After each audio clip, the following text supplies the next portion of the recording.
জানতো যে সে মানুষ নয়। এই কারণেই তার সবচেয়ে বড় ইচ্ছা ছিল সে যেন একজন সাধারণ মানুষের মতো জীবনযাপন করতে পারে। সে সাজগোজ করা শিখতে শুরু করে। তার আশা ছিল একদিন সেও ক্রিস্টালার মতো সুন্দর দেখতে হবে। কিন্তু যখনই তার কানে বিড়ালের মিউ মিউ শব্দ আসে তখন তার ভেতরের প্রাণীর প্রবৃত্তি জেগে ওঠে। সে সঙ্গে সঙ্গে শিকার করতে ছুটে যায়। কিন্তু যখন সে বিড়ালটিকে ধরে ফেলে তখন তার ভেতরের মানুষের অনুভূতি তাকে থামিয়ে দেয়। তাই সে নিজের শিকারকে কোনো ক্ষতি করতে পারে না। আসলে ড্রেলিয়া ছিল এমন এক জীব যাকে মানুষ ও প্রাণীর জিন মিলিয়ে তৈরি করা হয়েছিল। তার এই বিশেষ পরিচয়ই ছিল তার সবচেয়ে বড় বন্দিত্ব হয়ে দাঁড়িয়েছিল। তার বৈজ্ঞানিক বাবা মা তাকে বছরের পর বছর বাড়ির মধ্যে আটকে রেখে, কিন্তু যত বেশি সে বন্দী থাকতো ততই বাইরের পৃথিবী দেখার ইচ্ছা বেড়ে যেত। একদিন সে স্পেলিং গেম খেলছিল। সে আবারও আউটসাইড শব্দটি তৈরি করে। এরপর সে আবার বাইরে যাওয়ার জেদ করতে শুরু করে, কিন্তু তার মা পরিষ্কারভাবে নিষেধ করে দেয়। এবার ড্রেলিয়ার ধৈর্যের বাঁধ ভেঙে যায়। তার মা তাকে বোঝানোর চেষ্টা করে যে সে বাইরে যেতে পারবে না, কিন্তু ড্রেলিয়ার রাগে টেবিল উল্টে দেয়। সে ঘরের জিনিসপত্র ভাঙতে শুরু করে। শেষ পর্যন্ত সে ছাদে উঠে যায় এবং স্কাইলাইটের পথ দিয়ে পালিয়ে যাওয়ার চেষ্টা করে। তার বাবা মা সঙ্গে সঙ্গে তার পেছনে ছুটে যায়, কিন্তু হঠাৎ তার পা পিছলে যায়। সে নিচে পড়ে যেতে যাচ্ছিল। ঠিক তখনই তার শরীরে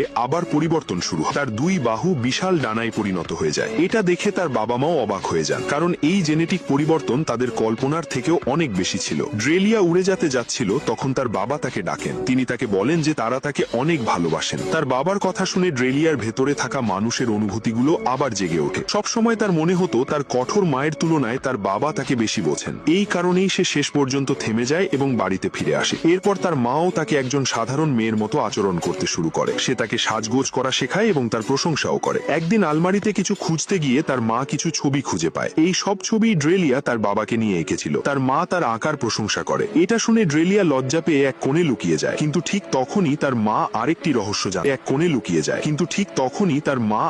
রহস্য জানতে পারে। ড্রেলিয়া গোপনে একটি বিড়াল ছানাকে নিজের কাছে লুকিয়ে রেখেছিল। তার মা বলে এটা তার জন্য ঠিক নয় এবং কোনো মায়া না দেখিয়ে বিড়াল ছানাটিকে তার কাছ থেকে দূরে নিয়ে যায়। কিন্তু সেই বিড়াল ছানাই ছিল ড্রেলিয়ার সবচেয়ে ভালো বন্ধু। এই ঘটনা তাকে ভেতর থেকে ভেঙে দেয়। ধীরে ধীরে তার মায়ের প্রতি রাগ বাড়তে থাকে। কিছুদিন পর যখন তার মা সেই বিড়াল ছানাটিকে আবার ফিরিয়ে আনে, তখন ড্রেলিয়া আর আগের মতো ছিল না। সে আর শান্ত থাকতো না। রাগের মাথায় সে তার মাকে মাটিতে ফেলে দেয়। তবে সে তাকে আঘাত করে না, বরং তার গলার চাবিটি ছিনিয়ে নেয়। তার মনে হয় এবার সে অবশেষে স্বাধীন হতে পারবে। কিন্তু চোখ খুলতেই সে নিজেকে একটি অপারেশন টেবিলে বাঁধা অবস্থায় দেখতে পায়। তার মা তার নেকলেস খুলে ফেলে এবং তার শরীরের একটি অংশ সরিয়ে ফেলার প্রস্তুতি নিতে থাকে। তার বাবা সেখানে পৌঁছানোর আগেই অনেক দেরি হয়ে যায়। তার মা একটি ইনকিউবেটর নিয়ে সেখান থেকে চলে যায়। ঠিক সেই মুহূর্তে ড্রেলিয়া বুঝতে পারে তার বাবা মায়ের চোখে সে হয়তো শুধু একটি পরীক্ষা ছিল। তার বাবা তাকে বাঁধন থেকে মুক্ত করে দেন, কিন্তু ততক্ষণে তার হৃদয়ে ঘৃণার বীজ বপন হয়ে গেছে।